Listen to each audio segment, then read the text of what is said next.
दोस्तों, पाकिस्तान के और भी बदतर होंगे हालात।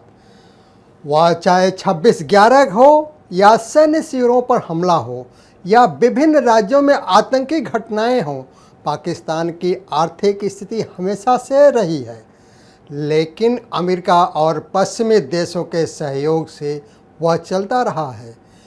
अमेरिका ने वार ऑन टेरर में उसको सहयोगी बनाया, इसीलिए विफल देश घोषित करने से बेहतर है कि उसको प्रतीकात्मक चीज़ों से हटकर बाकी प्रयास किए जाएं।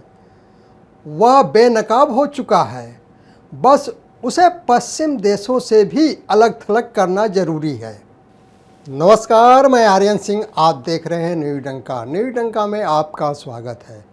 दोस्तों, आज हम बात करेंगे तालिबान संघर्ष को लेकर। इस संघर्ष में पाक की हालत बद से बदतर होती दिखाई दे रही है। पाकिस्तान में आतंकी हमलों का सिलसिला एक बार फिर से उफान पर है। गत 4 नवंबर को मियांवाली में आतंकियों ने बम विस्फोट किया तो उससे लगे ही ग्वार पोर्ट में भी विस्फोट हुए थे। जान माल की हानि अभी और बढ़ने का आदेश है, क्योंकि पाकिस्तान अभी अफगानिस्तान के लाखों शरणार्थियों को वापस अफगानिस्तान में धकेल रहा है। उधर फिलहाल अफगानिस्तान की सत्ता पर काबिज तालिबान ने तो डूरंट लाइन को भी मानने से इनकार कर दिया है। दोस्तों, विशेषज्ञों का मानना है कि तालिबान और पाकिस्तान के बीच बिगड़ते संबंधों से हालत और भी बदतर होंगे। दुनिया की नज़र अभी इस कोने पर इसीलिए नहीं है क्योंकि रूस और यूक्रेन युद्ध के अलावा हमास और इजराइल के बीच चल रहा संघर्ष अभी सबकी नज़र में है। पाकिस्तान का आने वाला समय फिलहाल और भी खराब होने वाला है। दोस्तों, यह एक बात जानना बहुत ज़रूरी हो जाता है कि पाकिस्तान के हालिया आतंकी हमलों की बात करते हैं तो हमें थोड़ा पीछे जाकर इसके इतिहास को खंगालना होगा। फरवरी वर्ष 2020 में दोहा में एक समझौता हुआ था। यह समझौता तालिबान और अमेरिका के बीच हुआ था।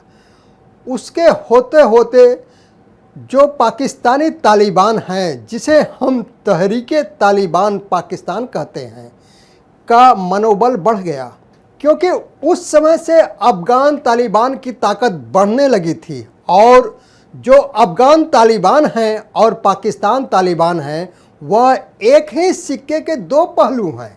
अफगानिस्तान और पाकिस्तान दोनों ही जगह तालिबान के हमले बढ़ने लगे।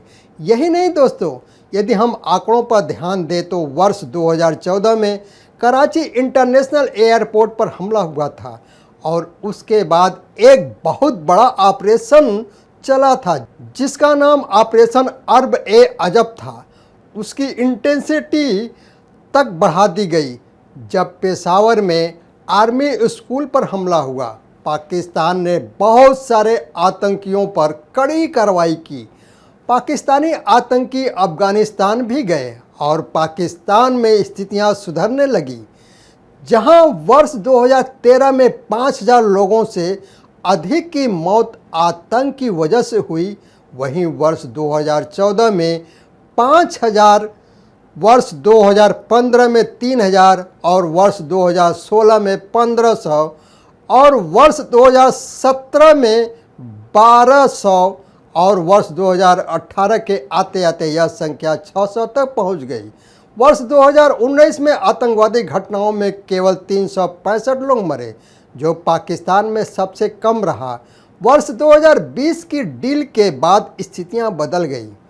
दोस्तों, आपको बता दूं कि अमेरिका और अफगानी तालिबान के बीच समझौते के बाद पाकिस्तानी तालिबान की जो स्थिति मजबूत हुई, ऊपर से पाकिस्तान ने यह छूट भी दे दी कि जो पाकिस्तानी आतंकी अफगानिस्तान में भाग गए थे, वे बिना हथियारों के वापस आना चाहे तो आ सकते हैं। उसके बाद से आतंकी घटनाओं में बढ़ोतरी हुई। वर्ष 2022 में तो 900 से अधिक लोग मरे और वर्ष 2023 में अभी 2 महीने बाकी हैं, लेकिन 1200 लोगों की आतंकी घटनाओं में मौत हो चुकी है।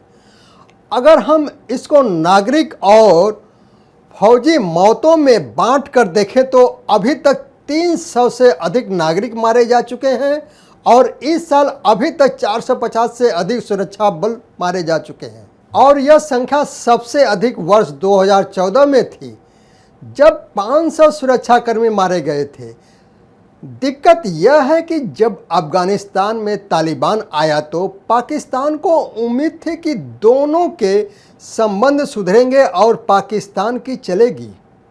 दोस्तों, आपको बता दूं कि पाकिस्तान ने ही एक तरह से अफगानिस्तानी तालिबान को बनाया था, हर संभव मदद दी थी।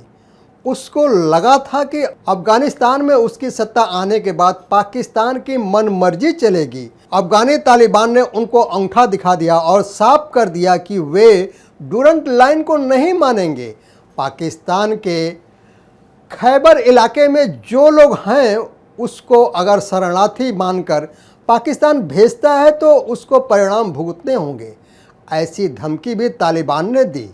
जब पाकिस्तान ने अफगानी शरणार्थी को वापस भेजा तो तनाव भी बढ़ा और सीमाई इलाकों में झड़पें भी हो रही हैं और अफगानी तालिबान ने यह खुली छूट दी है कि जो लोग पाकिस्तान में धमाके कर रहे हैं ये और भी शिद्दत से अपने काम को अंजाम दे सकते हैं। दोस्तों, आपको बता दो कि पाकिस्तान वही काट रहा है जो उसने बोया था। आतंकियों की फसल अब पक चुकी है और पाक उसी आतंकी उपज का ताबूत बनता दिखाई दे रहा है।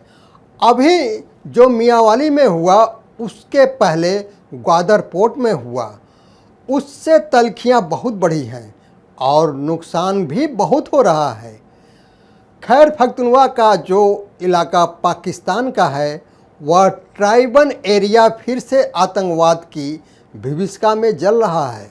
यह स्थिति बद से बदतर होगी जब तक अफगानी तालिबान से मिल रहा पाकिस्तानी आतंकियों को समर्थन बंद न हो जाए। दोस्तों, आपको बता दूं कि तालिबान को दुनिया के किसी भी देश ने अब तक मान्यता नहीं दी है। दुनिया के देश उसको सहायता दे रहे हैं ताकि वहाँ के नागरिकों की ज़िंदगी और मुश्किल ना हो, तो देश सहायता दे रहे हैं, मान्यता नहीं। पाकिस्तान खुद ही एक आतंकवादी देश है। ये अलग बात है कि इंटरनेशनल डिप्लोमेसी और मजबूरियों के चलते बाकी देश उसको घोषित नहीं कर रहे हैं। अफगानिस्तान में जो आतंकवाद है उसको उसी ने पाला पोसा था। पाकिस्तान में जो आतंकवादी हैं उनको भी उसी ने पाला है। अब वह अपना ही बोया काट रहा है।